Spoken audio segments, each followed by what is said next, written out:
Episode dimulai ketika Imli dan Aryan saling memeluk satu sama lain, lebih tepatnya yang Aryan peluk saat ini adalah Imli dan juga Ciku karena posisinya dia memeluk dan menenggelamkan kepalanya ke perut Imli. Imli dia mencium puncak kepala Aryan dan menangis haru. Aryan dia meminta maaf kepada Imli namun Imli dia mengatakan tidak. Jangan meminta maaf dan menghina cintaku. Aryan dia mengatakan aku mencintaimu dan aku mencintaimu juga Ciku, ucap Aryan. Dia mencium perut Imli lalu Imli menyetarakan tingginya dengan Aryan dan mereka berdua berpelukan dengan erat. Aryan dia mengatakan kamu tidak membiarkan aku untuk meminta maaf kepadamu tapi aku tidak bisa memaafkan diriku sendiri dengan mudah Imli. Aku bisa kehilanganmu selamanya karena kebodohanku juga karena kesalahpahaman bodohku. Kamu bisa saja meninggalkanku saat itu tapi kamu tidak melakukan itu. Kamu begitu mempercayai diriku, aku bisa saja kehilanganmu saat itu, ucap Aryan. Tidak cukup Aryan, hentikan Imli. Dia membingkai wajah Aryan dengan tangannya. Aku tahu ketakutanmu dan kali ini aku berjanji lagi, aku berjanji bahwa kamu tidak akan kehilanganku dan selama aku masih hidup kamu tidak akan pernah kehilangan orang yang kamu sayangi. Aryan menggenggam tangan Imli. Janji rekan? Tanya Aryan. Janji rekan, jawab Imli. Lalu Aryan dia mencium tangan Imli dan mereka kembali berpelukan. Imli dan Aryan bangkit dari duduknya dan Imli dia mengatakan waktu kita sudah dimulai. Imli menuntun tangan Aryan ke perutnya. Saat-saat indah kita bertiga, ucap Imli. Aku, kamu dan Ciku, Imli jawab Aryan lalu dia mencium kening Imli. Aryan mengatakan sebaiknya mereka pergi dari sana dan mereka melangkah pergi dari sana. Ketika baru beberapa langkah melangkah mereka mendengar suara tangisan bayi dan mereka mencari sumber suara itu. Mereka menemukan bayi yang begitu lucu sendirian di sana. Mereka berusaha mencari orang di sekitar sana dan sepertinya memang tidak ada orang, sepertinya ada seseorang yang sengaja meninggalkannya, ucap Aryan. Adegan beralih ke sebuah mainan yang dimainkan dengan bersamaan lalu beberapa saat kemudian sosok bayangan wanita datang. Kita tidak bisa bermain ketika kita masih anak-anak tapi permainan masih berlangsung. Maukah kamu bermain dengan adikmu Imli? Tapi dalam permainan kali ini aturan berada di tanganku dan juga mainannya kamu adalah mainanku Imli. Kemudian wajah sosok wanita itu terlihat jelas, ya dia adalah Malini. Malini dia menyalakan api dan membakar mainan itu. Adegan kembali beralih ke Imli dan Aryan. Imli dia mengatakan mungkinkah karena dia anak perempuan? Tanya Imli. Aku tidak tahu Imli tapi seperti itulah kelihatannya karena tidak ada seorang pun di sini, jawab Aryan. Aku tidak tahu kalau di kota besar ternyata masih menganggap perempuan seperti beban. Mereka di desaku, ibuku bertengkar dengan nenekku dan seluruh desa bahkan dunia hanya untuk membawaku ke dunia ini. Dia bahkan menerimaku dengan sepenuh hatinya sementara bayi kecil ini tidak ada yang mau menerimanya sama sekali, ucap Imli. Aryan, bolehkah kita membawanya? Tanya Imli dan pada saat yang bersamaan Aryan juga mengatakan hal yang sama. Mereka berdua tersenyum bahkan bayi kecil itu juga ikut tersenyum. Terima kasih Aryan, ucap Imli. Kita tidak bisa meninggalkannya sendiri di sini. Kita akan merawatnya setidaknya sampai kita mengetahui siapa orang tuanya, ucap Aryan. Malaikat kecil, apa kau dengar itu? Kamu sangat menggemaskan sampai kamu bisa melelehkan hati Pak Ratore yang egois. Imli mencium bayi itu dan bayi itu memegang manggal sutra Imli. Aku merasa sangat terikat denganmu dan orang yang meninggalkanmu di sini dia pasti akan menyesal, ucap Imli. Lalu Aryan mengajak mereka pergi dari sana. Adegan beralih ke sebuah kampus. Calon mahasiswa baru di sana sedang berbincang mengenai syarat menjadi mahasiswa di kampus itu. Dan salah satu syaratnya adalah harus memperhatikan penampilan karena ada seorang dosen yang tidak akan memilih orang tertentu. Dia bermasalah dengan penampilan seseorang. Beberapa saat kemudian sebuah mobil mewah parkir di depan kampus itu.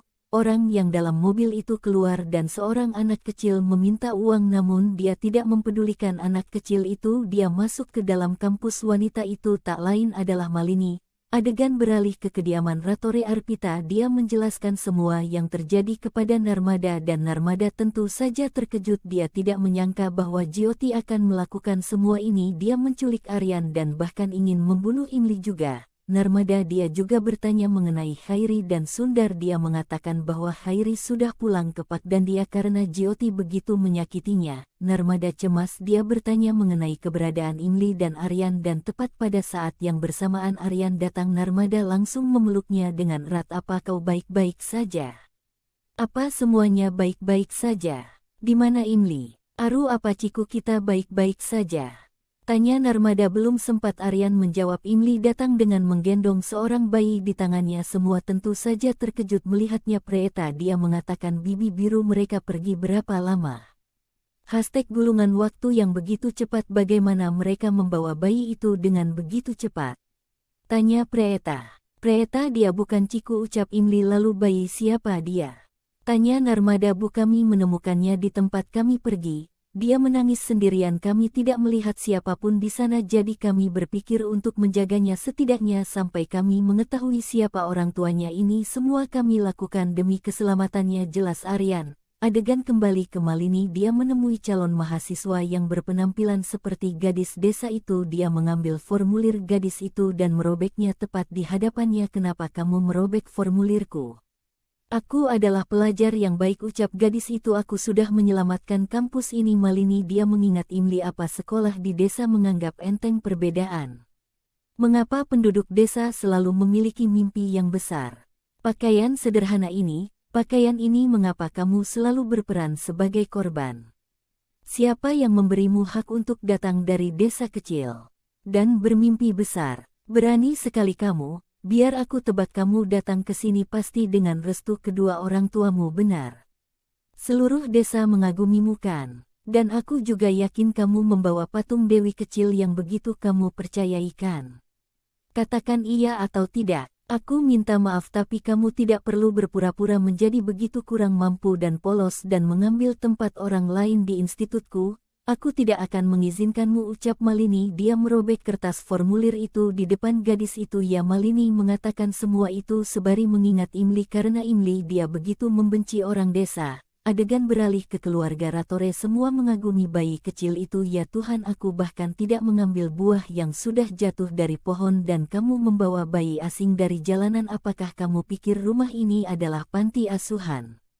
Jyoti, Heri, Khairi, dan sekarang bayi ini.